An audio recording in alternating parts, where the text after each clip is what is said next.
I'm Austen Dux-Chandler, this is Dean Street Studios, and we're talking about the ATCs.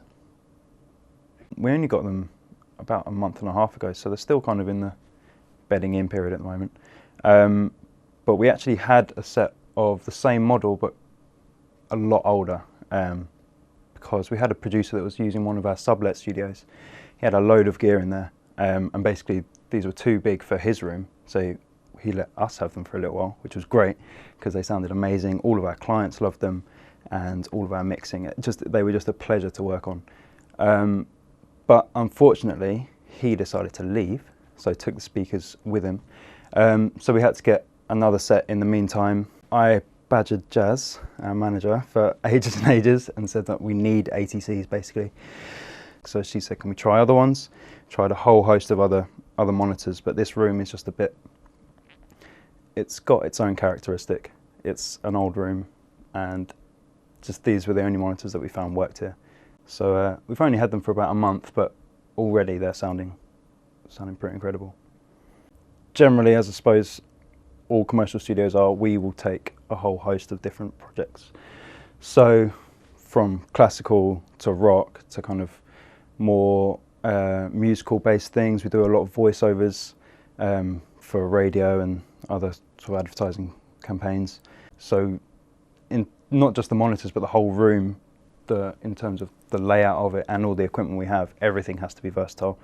You can go for a flat monitor, which is going to give you no characteristics, and you're going to hear everything just at its raw bass level, which from a technical perspective is what you want as an engineer. You want to be able to hear the certain characteristics of what you're recording, not what you're hearing, if you understand what I mean. But at the same time, if you're in a situation with clients and you want a bit of a vibe, which is all about how we like to approach things, we want people to have a good time here and be able to, you know, be enthused by the music, then you're going to need speakers that not only give you the clarification of what you're hearing, but also give you a nice, pleasant listening experience as well.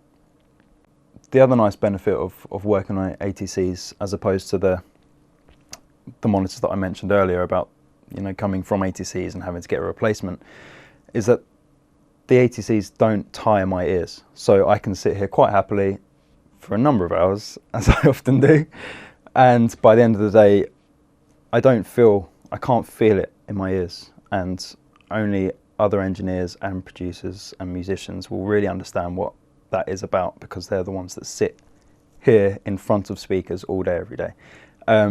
And that is a real issue if you are working in conditions where you have to be in front of the speakers all day and you have to be constantly using your ears, because these are as much of a tool, you know, these are your tool. So that is the great thing about these. And I have found working on other monitors is that it gets to the end of the day and your ears just feel wrong. It just feels bad. It's not a comfortable feeling. It's hard to explain, but with these you just don't get it. You just don't have that. And obviously that's an unquantifiable kind of characteristic, but from an engineer's perspective, it's a really important feature.